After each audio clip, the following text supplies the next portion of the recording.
Supplementary, this is housing and tax policy. Maybe the minister wants to weigh in on this. The principal residence exemption, this came up in the election last year.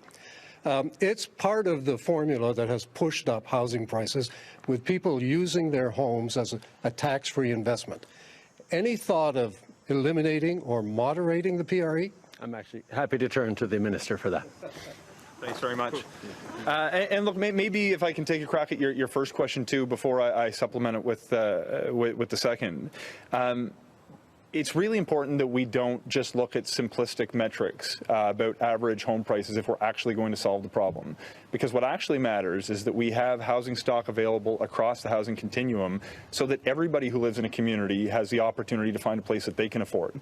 So though the average may be very high, what's more important to me is that there's housing available for low-income families, there's housing available for middle-income families, and for everybody along the income spectrum. So less important is the average home price, and more important is the availability of stock at prices people can actually afford.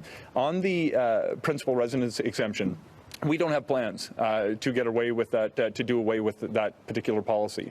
I've seen the Conservative Party routinely cite plans that they pull out of thin air that the government has plans to actually do away with that exemption. I'm not sure exactly where they've dreamed up that particular policy. We are putting together a series of measures that address the different unique problems that are contributing to Canada's housing crisis, including today with the Housing Accelerator Fund to change the way cities build homes. We will be looking at measures that change the financial equation for builders to build in light of the higher interest environment that they're operating in. We will be looking for ways to boost the productive capacity through training, through immigration, and through innovation by having more homes built in factories, among other things. If we actually look at the unique problems facing communities, facing families, and facing the housing sector, I'm confident we can actually solve these problems.